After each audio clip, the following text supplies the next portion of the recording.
Good morning. Shri Swami Samarth. कसे आहात सगळे? तर आजच्या नवीन व्लॉगमध्ये तुमच्या सगळ्यांचं स्वागत आहे. तर आता मी देवपूजा करण्यासाठी खाली आले होते, म्हणजे फुलं आणायला. तर हा आहे आमच्या तुळशीच्या इथं आम्ही मोगरा लावलेला आहे आणि हा झाड नाही, ह्याचा वेल आहे आणि वेल भरपूर असा पसरतो.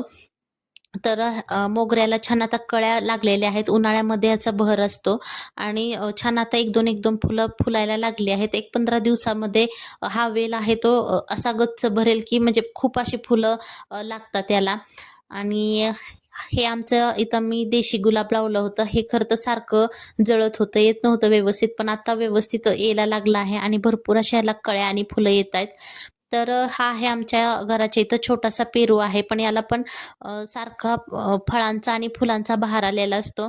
तर इथं छोटे-छोटे पेरू लागलेले आहेत, फुलं लागलेली आहेत आणि एक मोठा पेरूसुद्धा आम्हाला सापडलेला आहे.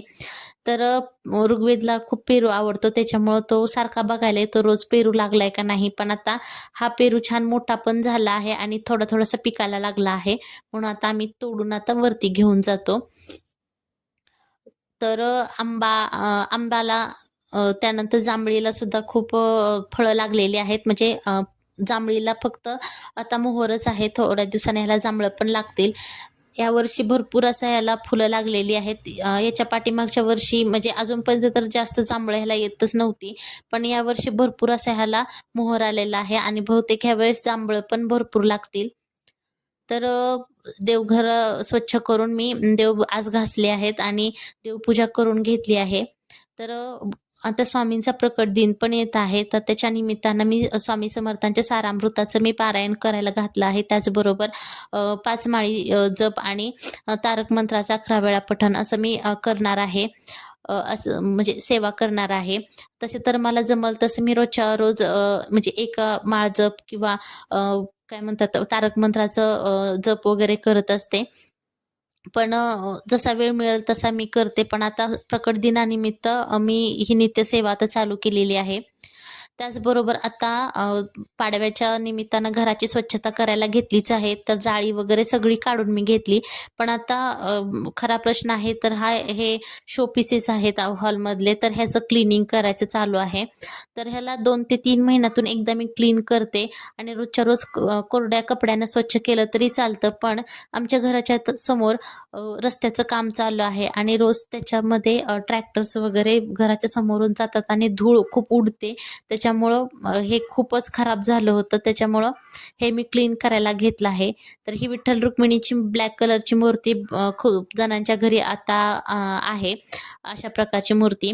तर याला सुद्धा मी आता क्लीन करायला घेतलं आहे. तर पाण्यामध्ये थोडंसं हँडवॉश घ्यायचं आहे आणि त्याच्यामध्ये हलक्या हाताने हे चोळून आपल्याला मूर्ती स्वच्छ करायची आहे. अगदी स्वच्छ मूर्ती निघते.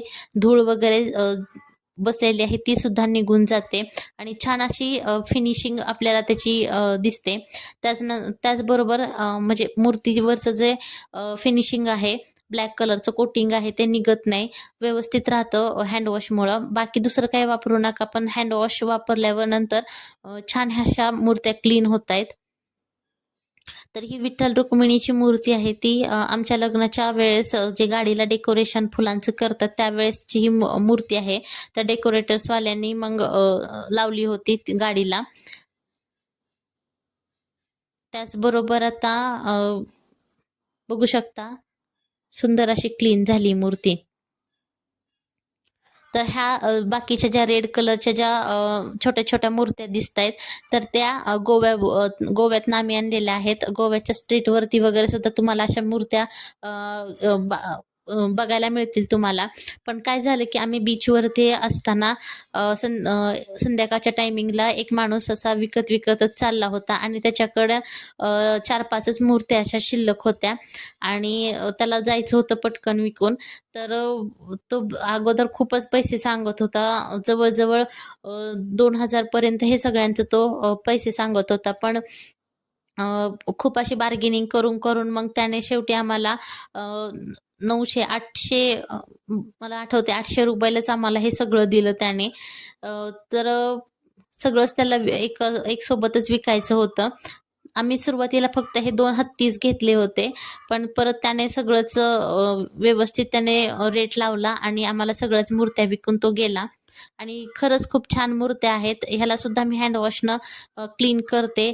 अगदी हे हत्तीवरची डिझाइन वगैरे आहे, तर ते अगदी हलक्या हाताने ब्रशनं जरी घासलं तरी निघतं आणि कुठल्या प्रकारचा कलर वगैरे याचा जात नाही आणि छान दिसतात ह्या मूर्त्या.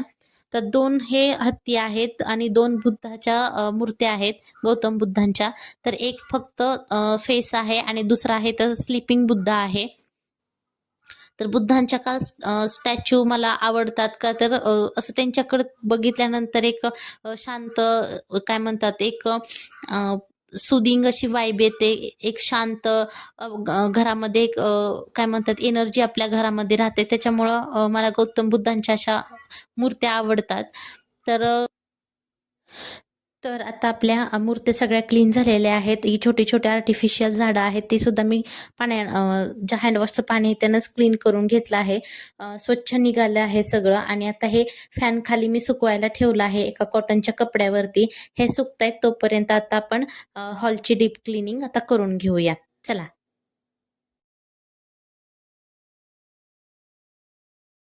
मूर्त्या माझ्या सगळ्या क्लीन झालेल्या आहेत.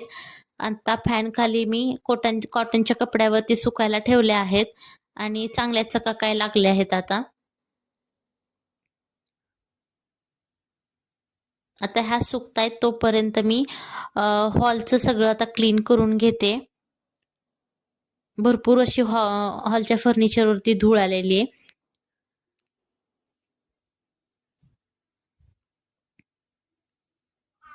रोजच्या रोज मी कोरड्या कपड्यानं सगळं हे क्लीन करून घेते, पण आता ओल्या कपड्यानं हे पुसून घ्यायची गरज आहे. तर पाण्यामध्ये मी थोडंसं हँडवॉशच टाकलं आहे आणि हे सगळं मी कॉटनच्या कपड्यानं, छान ओल्या कपड्याने हे सगळं मी पुसून घेते, म्हणजे आपले धूळ वगैरे आहे ते सगळं क्लीन होऊन जाईल.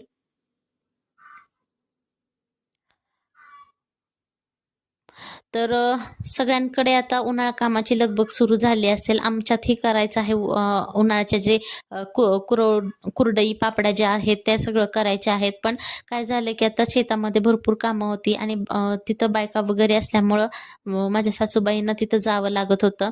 म्हणजे ज्वारीची काढणी, गहू वगैरे काढायला आले होते. तर आता ते सगळं काढून झालेलं आहे. तर गुढीपाडव्यानंतर आता आम्ही हे सगळं करायला थोडं-थोडं घेऊ.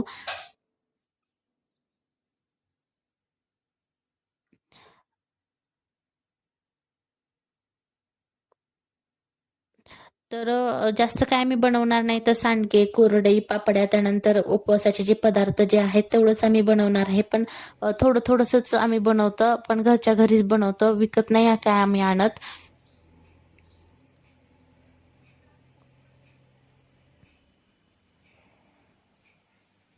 थोडीफार आता माझी स्वच्छता झालेली आहे. भरपूर प्रमाणात धूळ येते, त्याच्यामुळं सारखी स्वच्छता करावी लागते आणि गुढीपाडव्याचा सुद्धा सण येतो, त्याच्यामुळं पण स्वच्छता करायला मी घातली आहे 2-3 दिवसापासून. जाळ्या वगैरे तर घरातल्या काढल्या आहेत, पण जी धूळ आहे ती साफसफाई मी करायला घेतली आहे. त्याचप्रमाणे आता प्रकट दिन पण येतोय स्वामींचा, तर त्याच्या निमित्तानं मी सारामृताचं पारायण म्हणजे रोजचे 3 अध्याय 7 दिवसासाठी आणि 11 दिवसापासून मी 11 दिवसासाठी 5 माळी जप आणि 11 वेळा तारक मंत्र एवढी मी सेवा आता चालू केलेली आहे. तर ज्यावेळेस पारायण असतं त्यावेळेस रोज एक अध्याय, म्हणजे आता बरेच दिवस झाला मी सारामृताचे एक अध्याय पण नव्हते करत. जसा वेळ मिळेल तसं मी एखादी माळ वगैरे उघडत होते आणि जे तारक मंत्र आहे ते ज्यावेळेस आपण काम वगैरे करतो त्यावेळेस मी म्हणत असते. पण आता प्रकट दिनानिमित्त सेवा चालू केली आहे, त्याच्यामुळं मी 11 म्हणजे 11 वेळा तारक मंत्र, त्यानंतर 5 माळी जप आणि चरित्रामृताचे 3 अध्याय असं मी केलं आहे. म्हणजे आता समाप्ती माझी प्रकट दिनाच्या दिवशी येते. तर स्वामी सेवा मी म्हणजे याच्यामध्ये कशी आली मी तुम्हाला थोडक्यात सांगते. ज्यावेळेस 3.5 वर्षापूर्वी म्हणजे ऋग्वेदच्या प्रेग्नन्सीच्या जस्ट आधी मी स्वामी सेवेत आले. आमच्या रिलेटिव्हनी काही सांगितलं होतं की त्यांना स्वामींचे छान अनुभव आले. त्याच्या आधी आम्हाला काही माहिती नव्हतं स्वामींविषयी. म्हणजे माहिती होतं स्वामींचं, पण अशी सेवा करतात हे आम्हाला माहिती नव्हतं. तर त्यांना छान अनुभव आले. तर आम्हाला त्यांनी सांगितलं कशा कशा प्रकारे करायचे आहे. तर आम्ही पण स्वामी सेवा छान चालू केली. आणि खरं सांगते मी गर्भसंस्काराचे वगैरे काही जास्त पुस्तक असं काही वाचलं नाही, पण स्वामींची सेवा केली. रोजचे 3 अध्याय वाचले सारामृताचे, प्रेग्नन्सी, त्यानंतर 5 माळी जप केला, त्यानंतर तारक मंत्र ऐकला, म्हटला सुद्धा. आणि त्याचा मला परिणाम ऋग्वेदमध्ये पण खूप छान दिसतात. म्हणजे ऋग्वेद अगदी त्याची बुद्धी खूप तीक्ष्ण आहे, चंचल आहे, त्याची ग्रास्पिंग पॉवर सुद्धा खूप छान आहे. आणि मेन पॉईंट त्याला स्वामींविषयी इतक्या लहान वयात सुद्धा खूप आकर्षण आहे. कधी कधी तो देवाजवळ जातो, जपाची माळ घेतो आणि स्वामी समर्थ पण म्हणतो. तर असे छान छान मला त्याच्यामध्ये गुण आलेले दिसतात. तर म्हणजे एक नामस्मरणाचा परिणाम असो किंवा नामजपाचा असो, किंवा जे काही मी स्वामींची सेवा केली ते मी ऋग्वेदमध्ये त्याचे पॉझिटिव्ह काय म्हणतात वाईब्स मी त्याच्यात बघते. तर अशा प्रकारे मी स्वामीच्या काय म्हणतात सेवेत आले. तशी तर माझ्याकडून जास्त काही इतरांसारखी सेवा होत नाही, पण जेवढी घडेल तेवढी मी मनापासून करायचा खूप प्रयत्न करते. तर अशा प्रकारे मी स्वामी सेवेत आली आहे. आणि आता पण मी कामावरल्यानंतर माझं जे काही जप आणि जे तारक मंत्राचं जे पठण आहे ते करणार आहे आणि रोजचे आपले 3 अध्याय आहे ते वाचून घेणार आहे. तर अशा प्रकारे थोडक्यात मी स्वामींची सेवा करते. ज्यांनी सेवा केली त्यांना खूप छान छान अनुभव आलेले आहेत. सो जेवढं जमल तेवढं तुम्ही सुद्धा ह्या सेवेत या. आणि खरंच स्वामी खूप चमत्कार दाखवतात. आणि बाकी काही नाही, पण मनाला एक खूप छान अशी शांती मिळते, खूप असं समाधान मिळतं. आपल्या घरामध्ये सुद्धा पॉझिटिव्हिटी येते आणि आपल्या विचारांमध्ये सुद्धा ती पॉझिटिव्हिटी दिसायला लागते. सो अशा प्रकारे आजच्या ब्लॉग पुरतं एवढंच. भेटून गुढीपाडव्याच्या आपण ब्लॉग मध्ये. सो तोपर्यंत बाय.